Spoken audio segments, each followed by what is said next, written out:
Singing is not just about breath.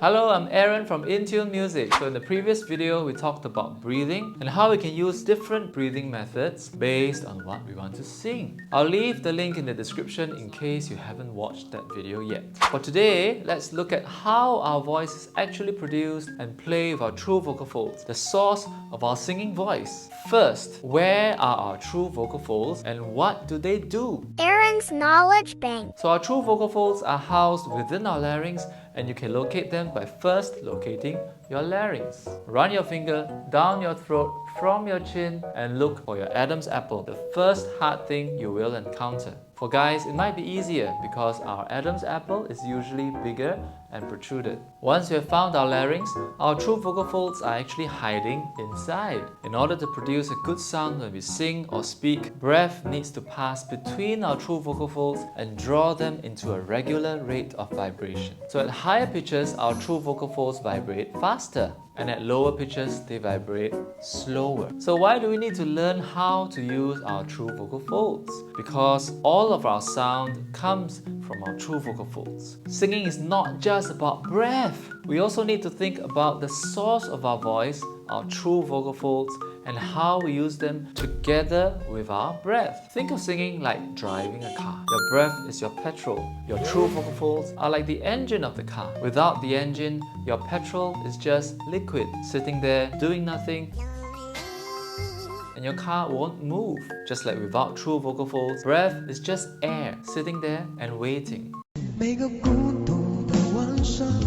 Your true vocal folds act like a car engine, creating sound when breath passes between them. Of course, if your engine isn't working that efficiently, then your car may struggle, stall, or even not be able to run very smoothly. In the same way, improper true vocal fold function will lead to strained, hoarse, or tired singing. Now we can create different tones with our true vocal folds just by making them thicker or thinner. Thick true vocal folds sound like this. E, A, U. And thin true vocal folds sound like this. E, A, U.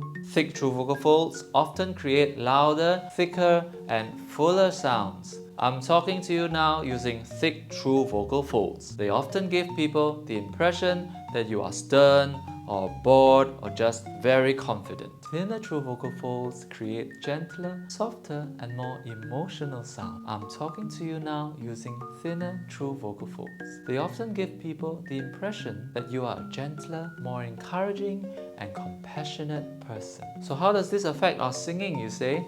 You know how some people like to give very vague singing advice, telling singers that they should put in more emotions when they sing? Well, knowing how to vary our true vocal folds and making them thicker or thinner will directly impact the emotions of our listening audience. Mastering our true vocal fold control can give us so much more vocal color when we sing and allows us to touch the hearts of our listeners. Let's use a song example to show you what I mean. For the song Always Remember Us This Way by Lady Gaga, we can sing the verse either in thick true vocal folds or in thin true vocal folds, and it will give us vastly different moods and feelings. That Arizona sky burning in your eyes. You look at me and babe, I wanna catch on fire. That Arizona sky burning in your eyes.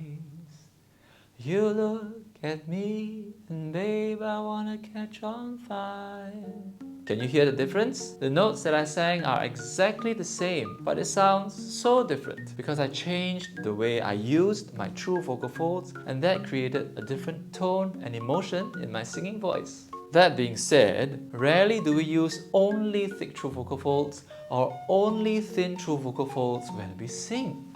It's always a combination and interplay based on the tone and emotion that we wish to convey in our singing.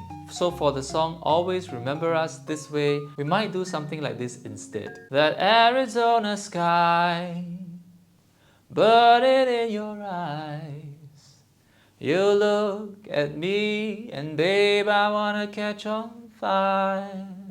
So that gives my singing so much more variation than if I just did it all in thick true vocal folds or in thin true vocal folds alone. Want to learn how to do what I just did? Check out the video description to get a promo code for my lessons. In our next video, I'll talk about another sound that we can do with our true vocal folds, and that is our falsetto. This is widely used in pop songs nowadays and is becoming increasingly popular. If you like this video, please like and comment. Subscribe to this channel and stay tuned for our next episode. See you in the next video!